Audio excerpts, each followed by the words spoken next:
everybody. Maybe you can hear the gentle rain falling around me. Real peaceful around here, guys. Hi, good to see you again.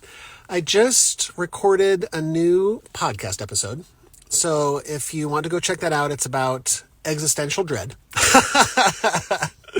It's a real uplifting podcast.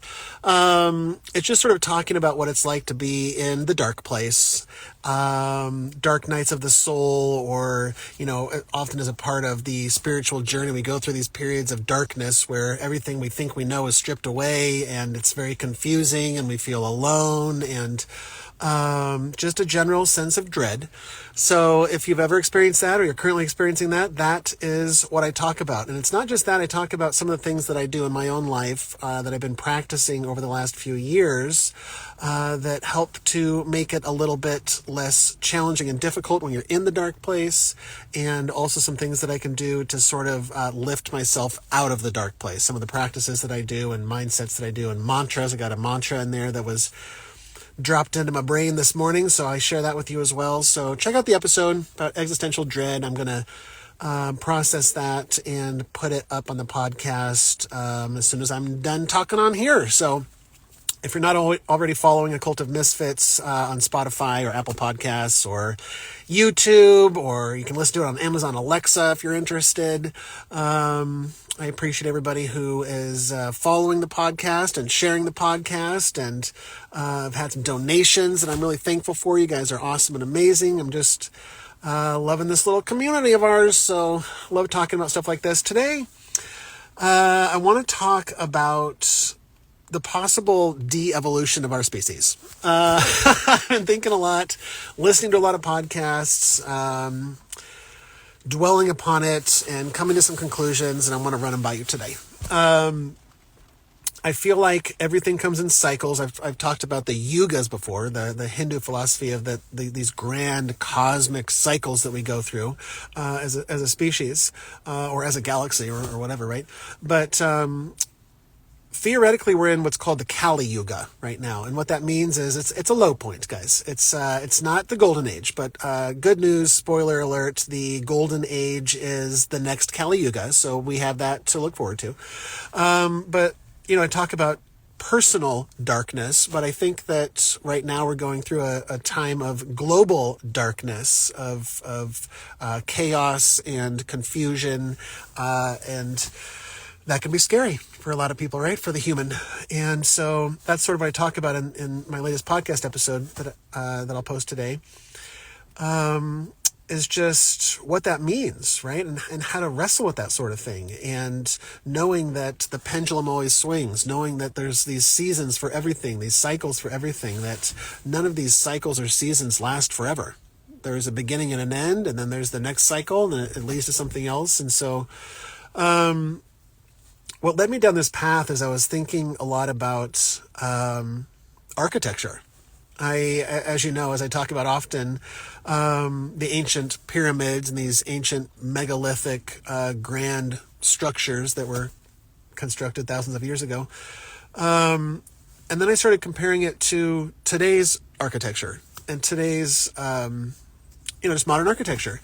I was taking a walk, take a lot of walks, guys. I was taking a walk, and in the city park was like a retaining wall that was built with these giant cement rocks, and there was, the grout or whatever in between the rocks, right? Cement, or who knows what was putting it together.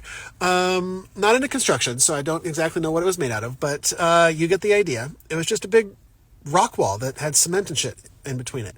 And there was cracks, like big cracks. It rains a lot in this area, so that's to be expected. But I just saw these cracks in a wall that couldn't have been more than 30 years old, 20 years old or something like that, right? So in less than 30 years, in my professional estimation, this wall was already starting to fall apart, right? It was already starting to crack and move and settle. And I started comparing that to what the ancients built. And it's kind of laughable when you when you compare modern architecture and modern building styles to what was. And not even just the ancient structures, but I started thinking about structures that were built really up until the 20th century. more or less, right? Just these ornate buildings. It didn't even have to be something fancy like a church or a cathedral or something. It was just like, the city centers, or even in like the 18th century, just like, or the 19th century, just like the post office, or just the government buildings or whatever. They were so beautiful, right? There was like true craftsmanship to it. And, you had professionals who worked in those particular trades, and masonry, and well-respected architects. And I feel like there's just more soul to the buildings. And I feel like when I walk around now, I don't see much beauty. And of course, this is all just my personal opinion, right? And a matter of preference about architecture, I suppose. But I think it goes deeper than that. I look at the buildings today and I see, just these box stores and strip malls and government buildings, and they're just not beautiful. They don't evoke a sense of awe. It doesn't come across as craftsmanship. And I'm not trying to dog on architects who make a living off of, making Amazon warehouses. But I just feel like there's no soul in architecture nowadays. And it's not to say there isn't anything beautiful out there in the last 100 years. But it's mostly like glass and steel structures, right? Skyscrapers. And granted, there have been some advances in architecture. I'm by no means an expert, right? And I'm sure if I talked to an architect, they would have a lot to say on the topic. But, and in fact, now that I'm saying it, I should bring somebody on. But, anyway, I just feel like we've made advances in, earthquake technology. Like we have these skyscrapers that can withstand, an 8.0 earthquake or whatever in Japan, you get it. So that's impressive. We're building really tall buildings. Like that's impressive, I guess. But it just doesn't have a soul to it. And I think, I don't know that much about sacred geometry other than it's everywhere. Right? I was just listening to a podcast that was touching on this topic a little bit. That's why I'm talking about it. But it's also been on my mind. That the use of sacred geometry, they were on the podcast, they were talking about the Mandelbrot patterns, fractals is the word I'm looking for. How we find these fractals within nature, and how many believe, myself included, that I am a fractal of my higher self. My higher self is a fractal of something higher than that, and we are all fractals of the all that is. And I never really understood what fractals are, so if you are in that boat, let me lay it down for you. A fractal, this is how I picture it, is you know how you have let's say you have a plate of glass in your hand that has a holographic image on it. Okay, let's just say the Eiffel Tower. Now, if you drop that holographic plate of glass on the ground, it's going to shatter into a bunch of pieces. But if you pick up one of those pieces, the broken pieces, it will have a complete whole Eiffel Tower on it, just like the original. It's not going to be the bottom left-hand corner like a puzzle. But that's how a fractal works, to the best of my understanding, in a simplistic way. It's a mathematical thing, right? It's kind of above what my understanding. I've never been very mathematically minded, so this sort of stuff is rough for me to wrap my mind around. But how I understand it is that that's what the fractal system is. And so when I'm told that I have the whole universe and everything within me, I believe that to be literal. I believe that God, or my higher self, is the everything, or the all that is, and is also in turn a fractal of something higher and something higher, and then we start getting into things that our minds can't fully comprehend, right? According to many of the ancients, there are these levels of gods, of divinity, right? And they're all just fractals of something bigger, into possibly infinity, right?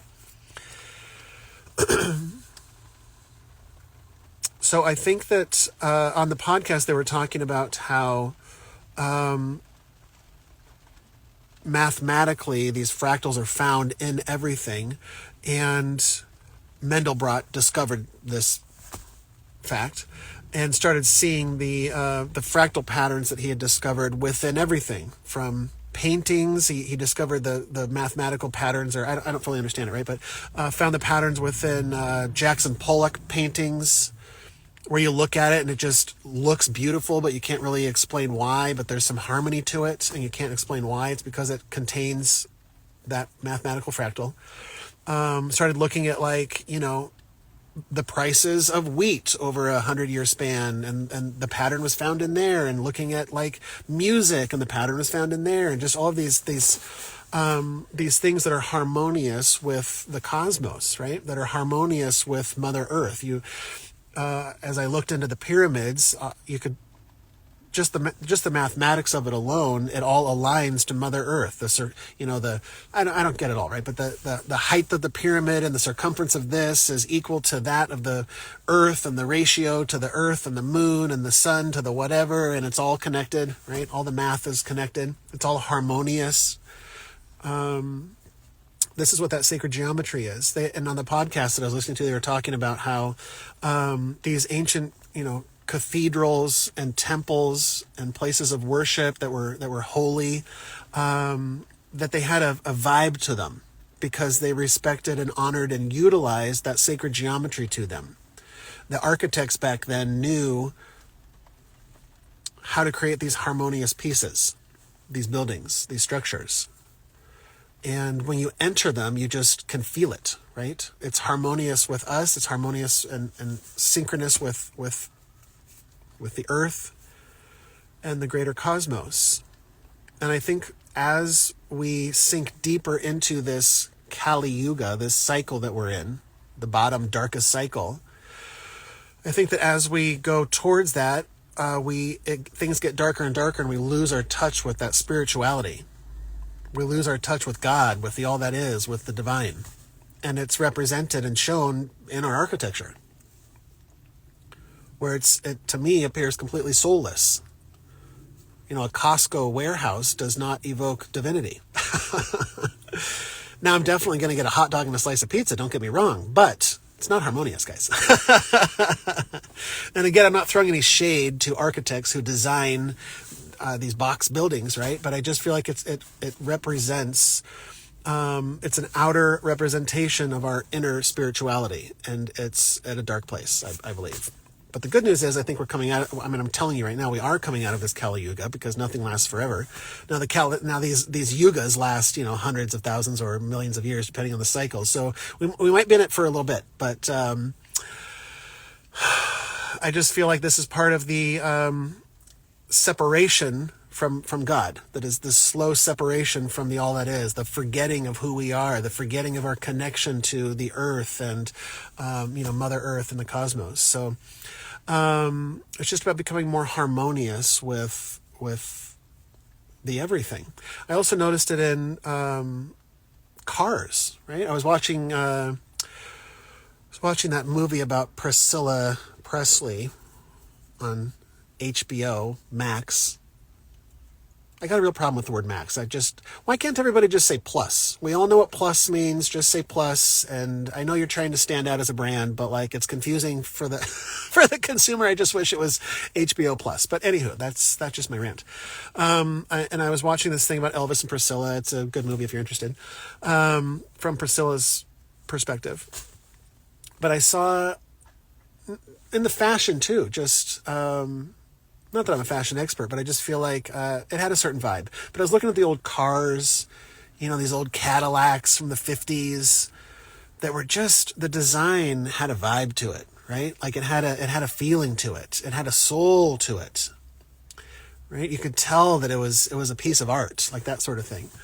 And I started looking around at, the parking lot I was in, and every vehicle in the parking lot, everything essentially just looks like a Honda Accord, right? Or like a Nissan Sentra. Everything is just pretty bland and boring There's no fins. Like in the 50s, they had these fins on the backs of these cars, like with the tail lights, and these big boats of a car. They, playing around with the headlights and the grills, and just these really interesting designs, in my opinion, of course. And I just see that so many new cars now are just so blah. There's just no soul to them. They all look the same, more or less. All the SUVs, they all kind of look the same. And I just, I find it interesting. But I feel like everything is just made nowadays cheaper, right? I feel like an old man, like back in my day. But it just, from my perspective, it looks like we're devolving. As I was looking into the pyramids in ancient Egypt and stuff like that, they started out with hieroglyphics. They started out with these pictorial systems of written communication. And then eventually it progressed and their language evolved into... the word was right on the tip of my tongue, but it doesn't matter. I don't need to impress you. It's in there somewhere. Not Cyrillic, but it doesn't matter. Anyway, their written language evolved into a more like a Greek Egyptian hybrid type language that was more sophisticated. And then I started thinking about our own language, kind of worldwide, not just English, but how we are sort of devolving back into hieroglyphics with the use of emojis, right? How the latest generation on this planet primarily conducts a lot of their messages via texting emojis back and forth, right? And I don't know if that's an evolution or a de-evolution, but it appears to me that we're going in the wrong direction. Rather than having a richness of words and elaborations, I feel like we're going backwards in terms of written language. So I just find it interesting. I think that it's all just a part of going into this Kali Yuga, this dark period, because everything just seems crazy and upside down, right? And every generation always kind of says like, well, this is the last one. This is the end. We're living in hell right now, right? But then like it doesn't happen. We all move onward. But something just feels different. In the last few 5 years or so for me, it just feels different. And I don't know how to explain it. Maybe you can relate to it.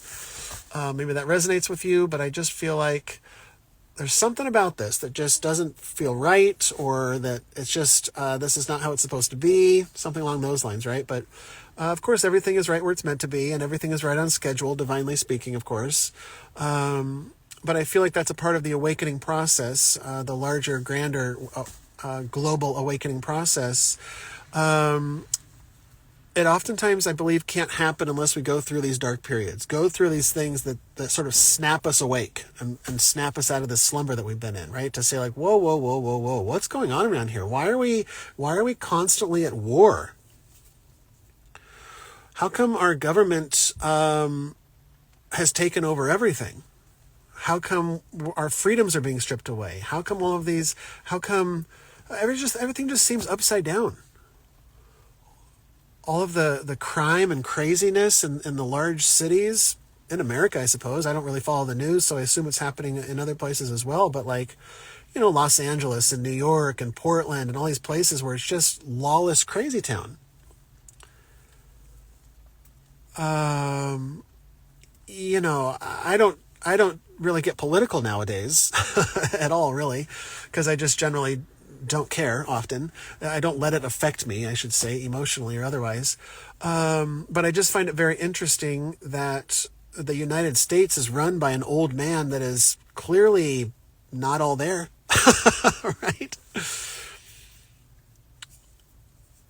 He appears to be a bumbling, senile old man, and he's running our country. Of course, you can make fun of Trump, too. I mean, we're being shaken up here, right? First, we get somebody loud and bombastic like Trump. I'm not saying it's good or bad. And then the next guy we get is this old man that can't really form a sentence. And I think it's a general representation of where we're at as a species. It's a good representation of where we're at. And I find it very interesting. I think that old systems are beginning to crumble. I'm not insinuating we should, I'm not insinuating violence or we should overthrow anything or that, but I just see a general crumbling just happening. And I think that that's just a natural process. As our needs as a people change and we reevaluate what's important to us, I think that, I'm just speaking for Americans, I suppose, but globally as well, asking like, is this what I want in my life? Is this what I want for the species, for myself, for my own life, for the government, for the place I live, for all of these things, right? And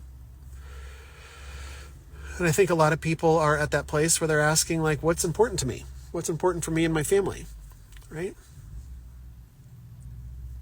I don't know, I didn't expect to go off on that tangent, but I just feel like we're kind of in a weird, dark time, and I've gone through weird, dark times in my own life personally, and I've just learned, that's what I talk about in great depth in the podcast episode, so check that out if you're still interested. But I just feel like this whole place is really interesting, but I feel like we're coming to a turning point. Perhaps we've already started turning. I'm looking at it positively, that the golden age is coming, right? And to be thankful for the darkness, because in many ways it helped to illuminate things for me, right? Now I started questioning things I never questioned before, or looking into things I never looked into before, because it got so crazy. I was like, wait, what is happening around here? What are we all doing? And so I think that has to happen. And what I've been learning to do in my own life is to try my best to rise above it, to live in the world but not of the world, to not let myself get attached to these things that are changing or appearing to be going to hell in a handbasket, or going down these scary paths, or I'm scared of this going to happen, or the power going out, or the internet going out, or the failure of this or that system or whatever. It's easy to be fearful of all of those things. So I had to get myself to a place where I wanted to practice being okay with however things play out in my life, or on a grander scale, globally, how things play out. To not let myself get too scared when this guy is in charge of the government, or when this agency is starting to take things over, or when we can see that these guys are doing this to us on purpose or whatever. And it's about not panicking and recognizing that there is a higher hand that is looking out for all of us. And I had to learn not to panic and stress, and to lay into that trust and faith that we're being led through something here as a collective. And that in the end, everything happens for a reason. It's all unfolding as it's meant to. And to not try to control it too much, because every time I try to control things in my life, it causes great suffering. So I've been practicing not trying to control what is happening on the external, because I can't. All I can do is control how I react and respond to things. And so that's been my modus operandi. It's just practicing going with the flow, practicing breathing through these hurdles and humps and trials and tribulations. And it gets a little bit easier every time. And thanking the universe for these situations, thanking the universe for these trials and tribulations, for making me stronger, for giving me another opportunity to practice breathing my way through the tough stuff. What do you think of that? What do you think of that? I think that's all I got for now. If I'm being completely honest with you, I have to pee. So I'm going to do that. And check out my podcast if you're interested. I love having these conversations. I'm looking to have more conversations with individuals and recording them and putting them on my podcast. So I'm moving towards that. If you're interested in following that, I just feel like I love talking about this stuff with you guys, and I'd like to start recording it. And I got questions, and I'm fascinated by other people's beliefs. And so stay tuned for that. That's what I'm working towards. Love you.